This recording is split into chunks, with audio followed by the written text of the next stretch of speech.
hoje nós vamos meditar exatamente em Abacuque, profeta Abacuque, capítulo 3, versículos 16 a 19. Nós vamos hoje ministrar sobre a oração de Abacuque. O tema hoje é eu creio, tá bom?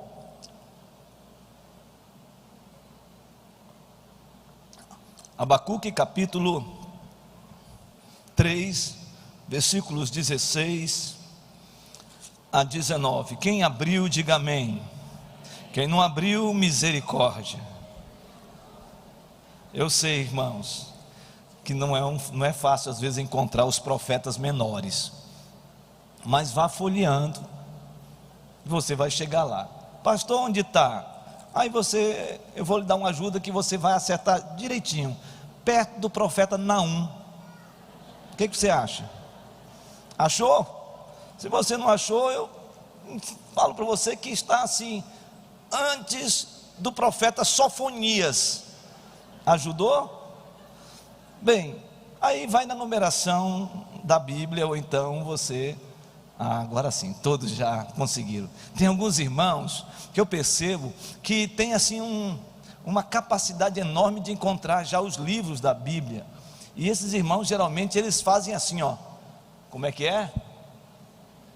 Já abriu em cima. Eu não sei como os irmãos têm essa capacidade, mas tem irmãos que fazem isso. E outros irmãos, quando eu terminar a pregação, aí que encontram. Tudo certo? O mais importante é estarmos todos juntos diante da palavra. E se você tiver com dificuldade, o texto vai aparecer aqui também, provavelmente. E assim então nós podemos ler a palavra. Diz assim a palavra do Senhor. Profeta Abacuque, capítulo 16. É uma breve meditação. Nós vamos terminar no nosso horário, para a glória de Deus. Ouvi-o, e o meu íntimo se comoveu. A sua voz tremeram os meus lábios. Entrou a podridão nos meus ossos, e os joelhos me vacilaram. Pois em silêncio devo esperar o dia da angústia, que virá contra o povo que nos acomete. Ainda que a figueira não floresça, nem haja fruto na vide, o produto da oliveira minta, e os campos não produzam mantimento, as ovelhas sejam arrebatadas do aprisco, e nos currais não haja gado. Todavia eu me alegro no Senhor, exulto no Deus da minha salvação. O Senhor, Senhor Deus, é a minha fortaleza, e faz os meus pés como os da coça, e me faz andar altaneiramente. Louvado seja o nome do Senhor. Deus, muito obrigado, porque ao meditar na Tua palavra, cremos que só o Teu Espírito Santo é capaz de iluminar nossa mente, encher o nosso coração.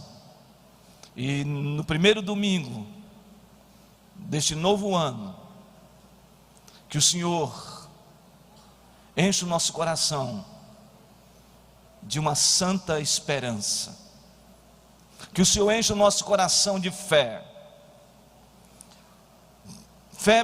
diante de desafios e lutas que porventura iremos enfrentar, mas que o Senhor também nos encha de fé, para em meio aos obstáculos da vida, que possamos sobrepujá-los, crendo de que o Senhor é conosco, de que o Senhor está conosco, de que o Senhor está à frente, de que o Senhor, soberano que é, está no controle de todas as coisas.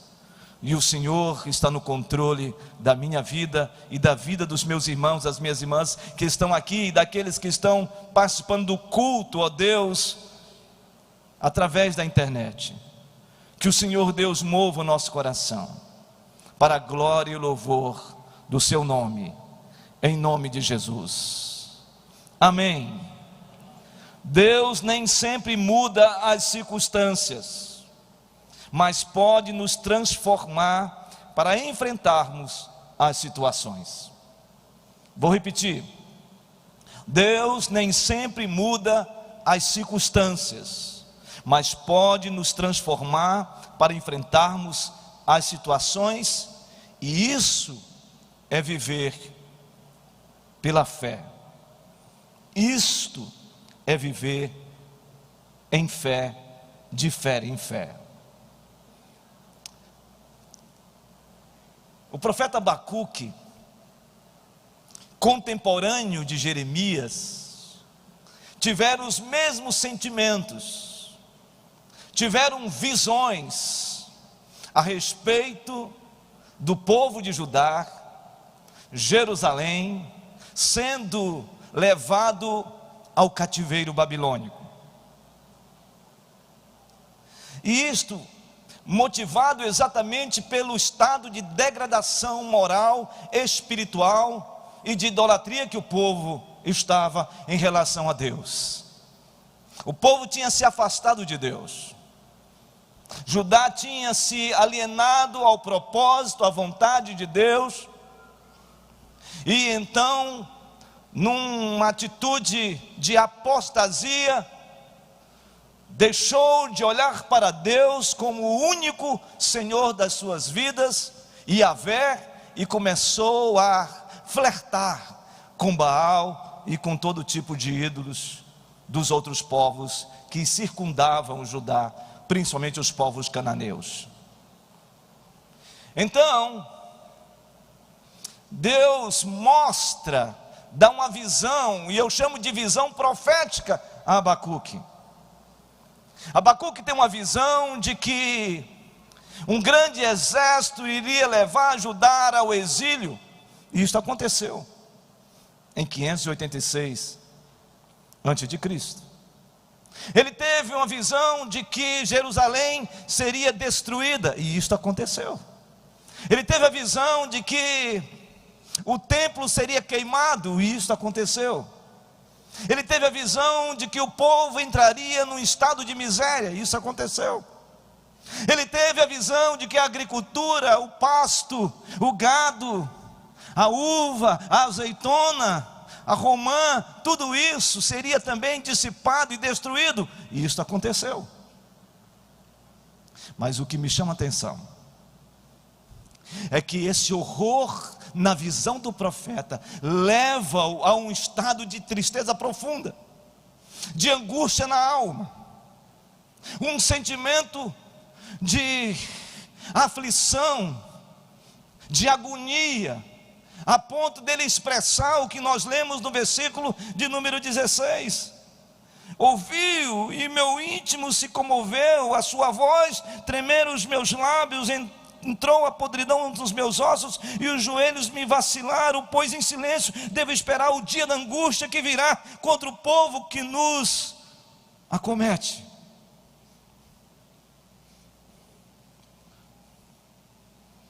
O profeta,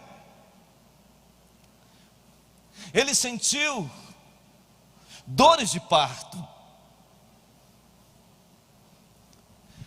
ele sentiu dores na alma, ele visualizou o futuro e percebeu que o povo seria levado ao cativeiro. Ele percebeu que ao seu redor todo o sistema de Judá, político, governamental, de reinado, de estrutura administrativa, seria desintegrado. E foi nesse sentimento que o profeta começa a falar com Deus. Ele começa a expor para Deus os sentimentos mais terríveis da sua alma, questionando até mesmo a soberania de Deus, questionando por que tudo aquilo iria acontecer com esse povo, mesmo sabendo da rebeldia desse povo, mesmo sabendo que esse povo estava alheio à vontade de Deus, mas era o povo de Deus, e ele entrou numa crise, porque em um dado momento Deus silenciou-se. Deus não respondia, assim como Deus também ficou aos olhos do profeta Jeremias quieto, num estado de mudez, sem responder ao coração do profeta Jeremias. A mesma coisa também aconteceu com Abacuque. No caso de Jeremias, num estado mesmo de calamidade, no estado de Abacuque, num sentimento de desesperança profunda, encheu a sua alma. É tanto que no capítulo 2, versículo 1, se você observar, diz assim a palavra de Deus: por-me-ei na minha torre de vigia, colocar-me-ei sobre a fortaleza, e vigiarei para ver o que Deus me dirá e o que resposta eu terei à minha queixa. Era esse o sentimento do profeta, de se colocar na torre de vigia e de ficar ali à espera do que Deus iria responder. Meu irmão, minha irmã, talvez você esteja vivenciando momentos difíceis na sua vida, onde o céu está calado, o céu entrou num estado de mudez, o céu silenciou-se, o céu encerrou-se em relação às suas petições, em relação às suas súplicas, aquilo que você tem buscado de Deus. Talvez no ano de 2022, você, numa profunda inquietação de alma, diante das lutas, diante das circunstâncias mais adversas, seja ela em qual âmbito você possa analisar, você esteja perplexo, porque Deus, talvez, aos seus olhos não respondeu a sua oração.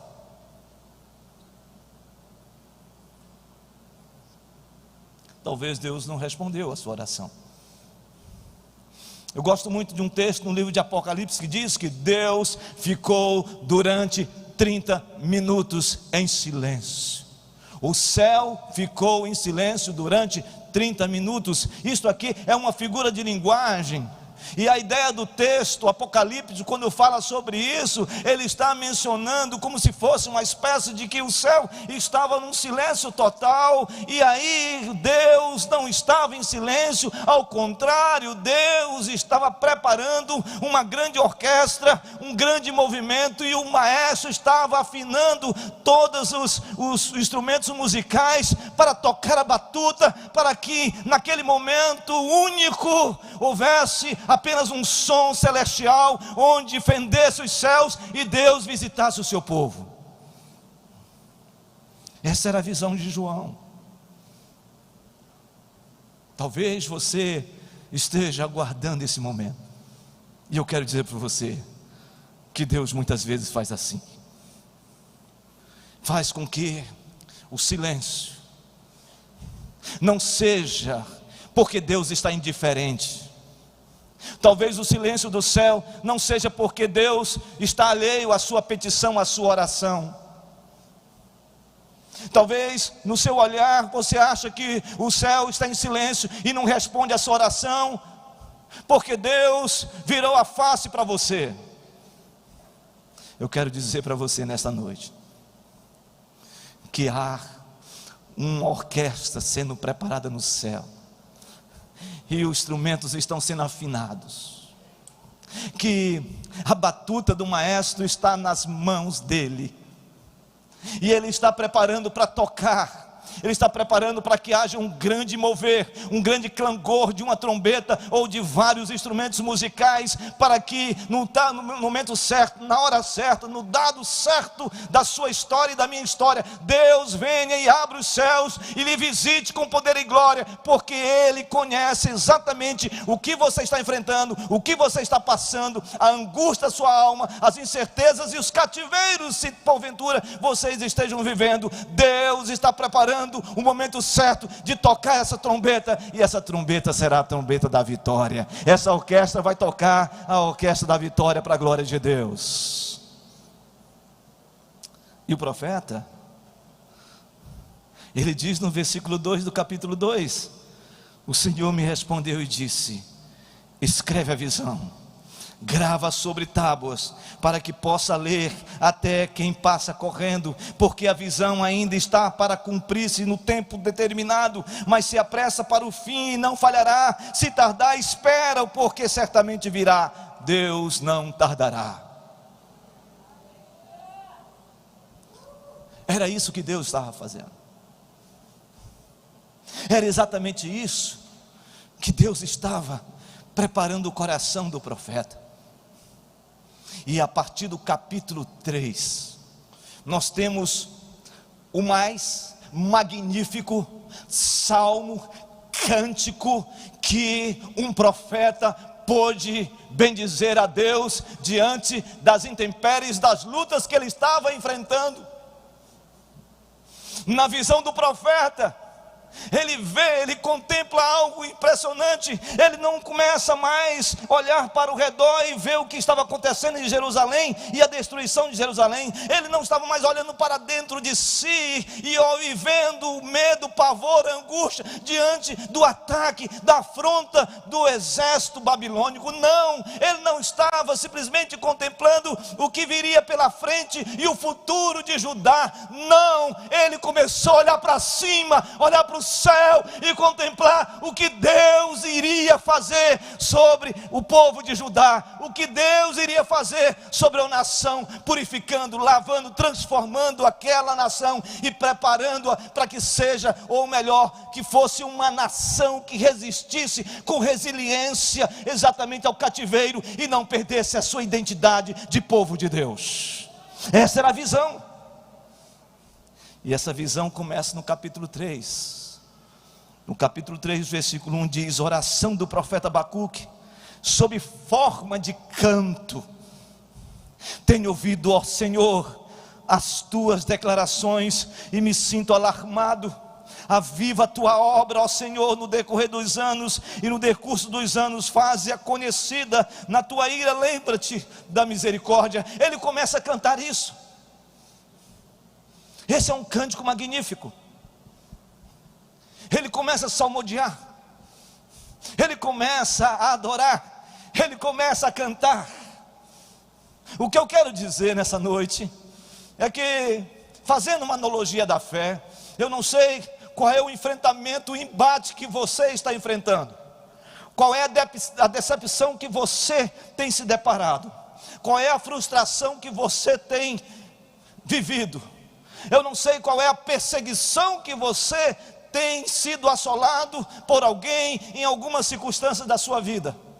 Eu não sei qual é o grande desafio que você está enfrentando, mas uma coisa eu sei: é necessário compreender que, a despeito de todo esse arquétipo, estas forças que se levantam contra as nossas vidas, há um momento de nós celebrarmos, cantarmos profeticamente, adorarmos profeticamente, anunciarmos profeticamente aquilo que ainda não aconteceu. Por mais que as perseguições estejam aí na frente da gente, por mais que as lutas estejam contra nós, por mais que as frustrações estejam sobre nossas vidas, meu irmão, minha irmã, em nome de Jesus, comece a louvar a Deus, a cantar, a salmodiar, dizendo: Senhor, aviva a tua igreja, aviva o teu povo no decorrer dos anos, aviva a tua obra, Senhor, porque eu creio que apesar de tudo isso, o Senhor é conosco. Por isso eu vou cantar já a vitória em nome de Jesus. E ele canta a vitória. Ele canta a vitória a partir do versículo 17 do capítulo 3. E a primeira coisa que ele diz é: ainda que a figueira não floresça, nem haja fruto na vide, o produto da oliveira minta, e os campos não produzam mantimento, as ovelhas sejam arrebatadas do aprisco, e nos currais não haja gado, todavia eu me alegro no Senhor. Primeiro passo, primeira atitude desse canto, desse salmodiar do profeta, é ele se alegrar no Senhor. Que paradoxo! Como alguém pode se alegrar no meio da perseguição? Como alguém pode se alegrar no meio do aprisionamento? Que paradoxo! Como alguém pode se alegrar no meio da dor? Como que alguém pode se alegrar no meio de uma situação familiar que aos olhos humanos é impossível de reverter? Como é possível se alegrar quando estamos no meio de uma profunda tristeza? O profeta aqui está diante de uma realidade, a visão dele é muito clara, ele sabe do que vai acontecer em Jerusalém, ele sabe que em Jerusalém a cidade vai ser destruída, porque Deus revelara a ele. Ele sabe que o templo do Senhor, o centro de radiação de adoração, seria completamente queimado, as suas portas destruídas, e aquilo que era de instrumento de adoração e de louvor e de contemplação, através dos símbolos mais lindos do templo, seriam dissipados por um exército avassalador. Ele sabia que os muros seriam derribados. Ele sabia que o povo seria levado ao cativeiro.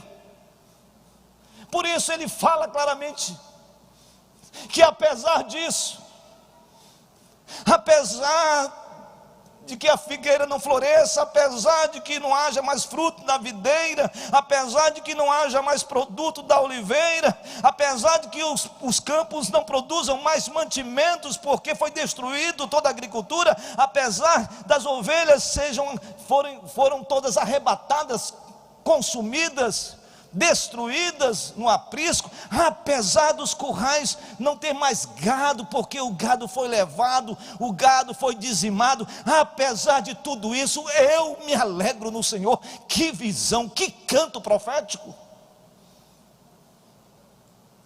Você consegue fazer isso? Apesar de Paulo e Silas estarem numa prisão, acorrentados, fortemente oprimidos, eles começam a cantar, a louvar a Deus, exaltar o nome de Deus, no meio de uma prisão, no meio de uma situação adversa, eles começam a cantar ao Senhor. Isso é algo paradoxal. Mas o profeta, na visão dele de se alegrar, é porque ele tinha plena convicção de que apesar de todo o sofrimento, o Senhor era e é com ele. É isso que importa. Não importa a perseguição que você vai travar ao longo deste ano, não importa quem se levantou contra você, não importa se você está enfrentando algo terrível na sua vida, não importa se a sua família está sendo completamente desfacelada por alguma situação das intempéries da vida, não importa se você está passando por uma enfermidade terrível, não importa se você está sendo atacado por forças do mal que se levantaram contra a sua vida, não importa, por quê? Porque a nossa alegria não está embasada nas circunstâncias, a nossa alegria está embasada em Jesus Cristo. A nossa alegria não é circunstancial, a nossa alegria não é porque tudo vai bem, a nossa alegria não é porque nós temos mais ou temos menos, a nossa alegria é ultra circunstancial, a nossa alegria está em Jesus Cristo. Então cante louvores, e cante um louvor de vitória. Mas ele continua cantando, ele continua salmodiando, e ele fala que a alegria dele é no Senhor. E quando a gente entende esse tipo de alegria, porque Paulo, falando aos filipenses, ele fala sobre alegria proporcionalmente, e a carta que fala mais sobre alegria, apenas em 4 capítulos nós encontramos uma manifestação de alegria extraordinária. Alegrai-vos no Senhor, regozijai-vos no Senhor, exultai o Senhor, se alegre, tenha alegria no Senhor, porque o Senhor é nossa força. Fique firme, não desista, se alegre no Senhor. E esse homem está falando tudo isso aprisionado em Roma. Qual é a sua prisão? Qual é o enfrentamento? Qual é a sua luta? Se alegre no Senhor.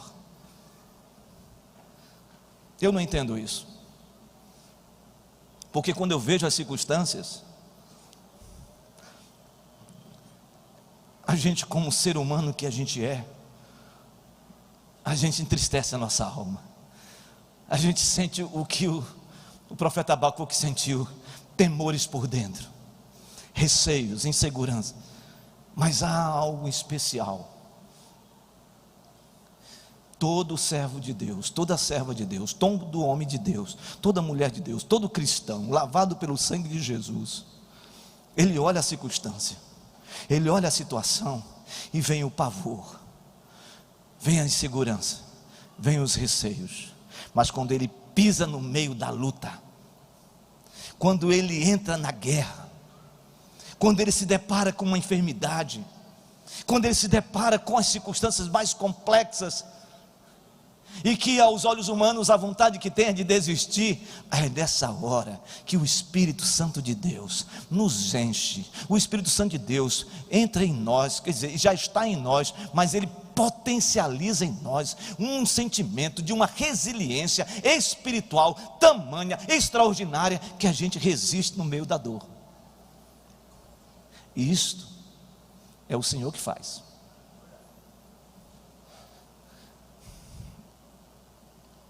Eu estive um dia praticamente pós o infarto do pastor Miguel. Eu entrei na UTI.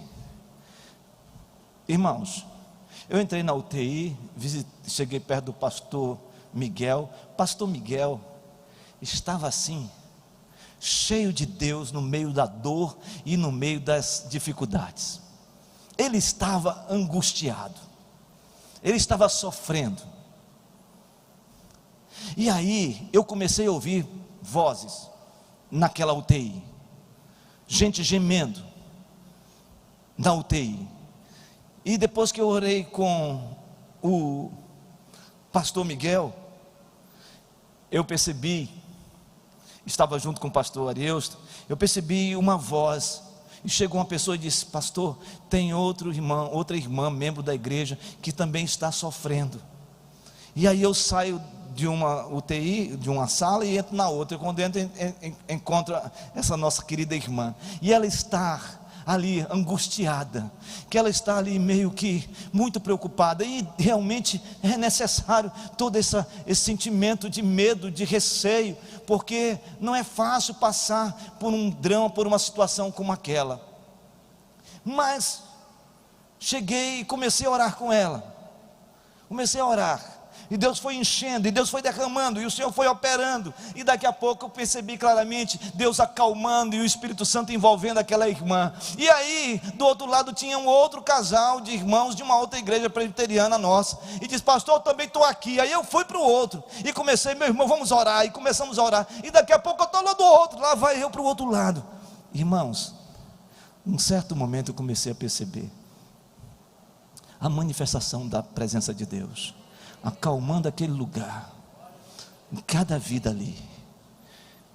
E eu posso dizer para vocês, que não era o Francisco, foi o Espírito Santo de Deus, que começou a tocar em cada coração que estava ali, gerando um sentimento de: o Senhor é comigo, o Senhor é conosco, o Senhor está aqui, nós vamos passar dessa. E aí a gente começa a perceber como Deus vai operando na vida das pessoas, em meio ao sofrimento, à dor, em meio à inquietação da alma, em meio às circunstâncias mais adversas que nós possamos enfrentar. Sabe o que faz isso? É o Espírito Santo. Se você que está aqui hoje pensar que você vai passar por uma luta grandiosa nesse momento, nessa circunstância da vida, você diz: meu Deus, como é que eu vou conseguir passar isso? Você vai ficar desse jeito. Mas o Espírito Santo de Deus, ele vai encher você de uma forte convicção de que o anjo do Senhor acampa ao seu redor, e ele te livra do mal. É só o Espírito Santo que faz isso. Por isso o profeta disse: eu me alegro no Senhor. Meu irmão, saia daqui se alegrando, mesmo diante das lutas que você porventura esteja enfrentando. Mas o texto fala também, no versículo 18 ainda: exulto no Deus da minha salvação. Então, ele sabe por que ele deveria se alegrar, e porque ele estava cheio de alegria. Por quê? Por causa do Deus da sua salvação. Esse é o motivo. Esse é o motivo pelo qual a gente continua caminhando, a gente continua resistindo, a gente continua avançando, mesmo meio às circunstâncias mais adversas da nossa vida, porque o Senhor nos salvou, o Senhor nos libertou, e no original aqui é exatamente isso: Deus nos resgatou, Ele nos libertou. Então, por mais que o exército babilônico tivesse todo o seu tacão sobre o povo de Deus, o profeta tem a visão clara de que não há nenhuma possibilidade, mesmo diante de tudo que eles iriam enfrentar, morte, perseguição, exílio, o Senhor estaria redimindo o seu povo. Que visão! Que visão! Eu espero que Deus lhe visite nesse ano de 2023. Que o Senhor lhe enche de visões à luz da palavra dEle. Que você rumine as Escrituras neste ano. Que você beba da palavra. Que você sorve a palavra de Deus no seu coração. Para que o Senhor traga na sua memória aquilo que o profeta diz, aquilo que pode me dar esperança.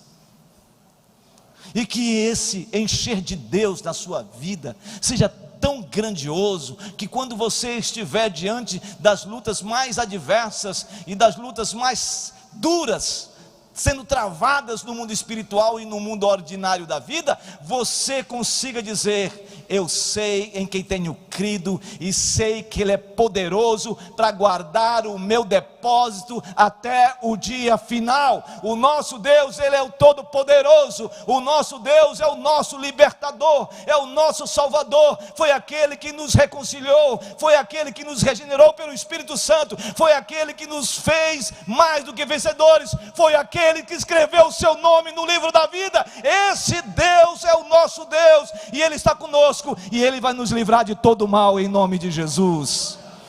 Quem crê nisso? Você crê nisso? Então exulte o Deus da nossa salvação. E ele então conclui esse canto. Ele conclui falando não só que ele se alegra em Deus, que ele exulta no Deus da sua salvação, mas também ele fala que esse Senhor, Deus, Ele é a fortaleza do seu povo. Ele é a fortaleza, Ele é o refúgio, Ele é a nossa segurança.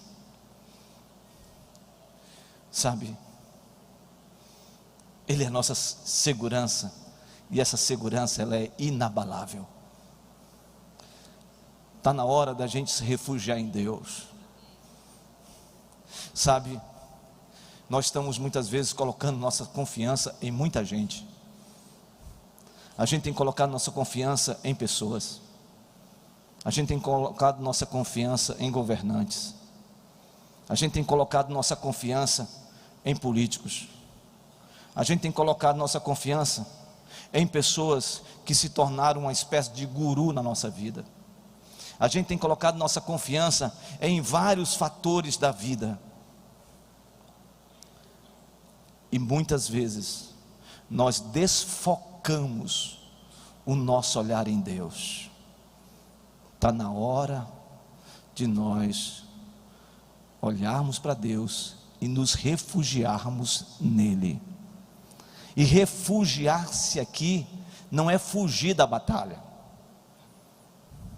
não é se abster do fronte, não é aceitar e ficar resignado diante das lutas.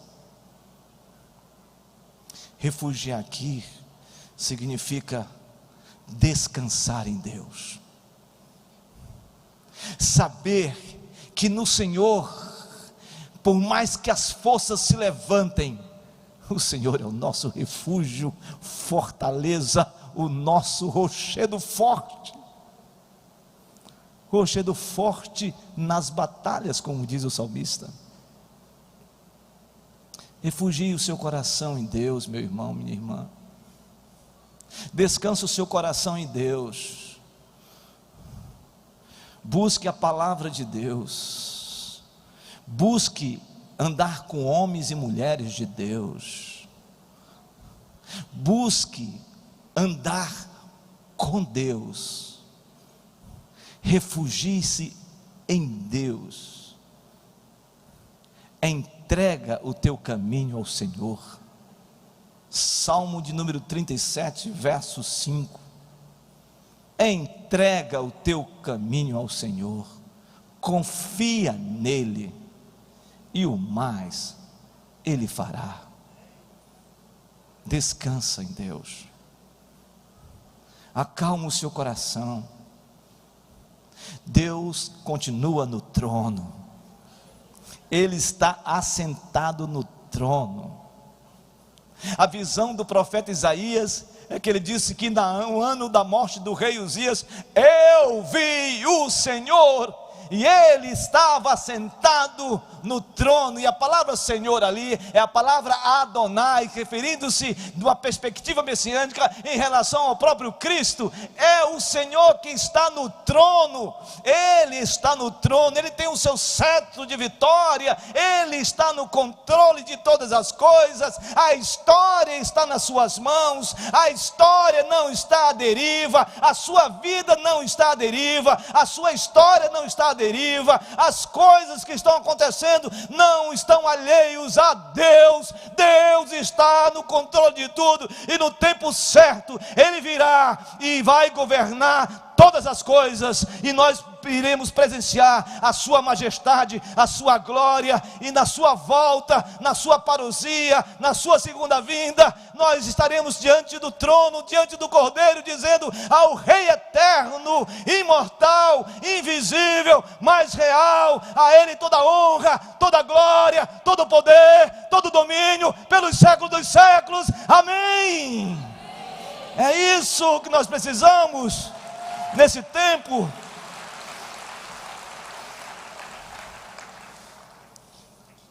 O Senhor é a minha fortaleza, Ele faz os meus pés como os da coça. Quem já teve a experiência de ver um filme, um lance, alguma coisa sobre a coça, aqueles animais, vamos usar a expressão aqui, veados, subindo os outeiros, pulando os montes, andando sobre as rochas e subindo em lugares altos, firmemente, sem cair, sem vacilar, firmemente, rocha sobre rocha. Esta é a visão do Senhor falando. Cante louvores, exalte a esse Deus poderoso. Ainda que a erva não floresça, ainda que não haja mais pasto no campo para o gado, ainda que a oliveira minta, ainda que haja tudo contra você, ainda que a situação esteja mais adversa, não se esqueça, se alegre no Senhor, exulte no Deus da sua salvação. E aí, olhe a dimensão da coça, porque assim como a coça sobe sobre os montes e firma os seus artelhos, ou melhor, as suas patas sobre a rocha firmemente, assim também nós, irmãos, que somos do Senhor, vamos andar altaneiramente, firmemente. Sabe por quê? Porque nós estamos firmados na rocha é Jesus Cristo, o nosso Senhor, para a sua glória e o seu louvor. E a igreja diz amém. Então se alegre no Senhor, adore o Senhor. Eu quero concluir esta mensagem dizendo que este capítulo 3 é verdadeiramente uma confissão de fé. É uma confissão de fé magnífica. É um canto. Quando você estiver passando pelas lutas, ouça essa confissão de fé. Ainda que,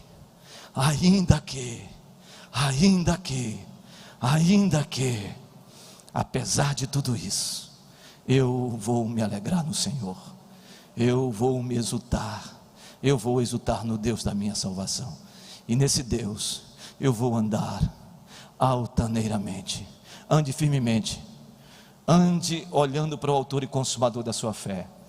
Firme os seus olhos, e que os olhos da igreja presbiteriana de Manaus neste ano 2023, estejam fitos em Jesus, porque fitos em Jesus, nós veremos a glória de Deus e uma vitória exponencial nas nossas vidas, na nossa família e na igreja que o Senhor tem nos dado para a sua glória. Que Deus abençoe você, que Deus abençoe sua família, e que o ano 2023 seja um ano de vitória e de bênçãos incontáveis na sua vida, para a glória de Deus. Amém?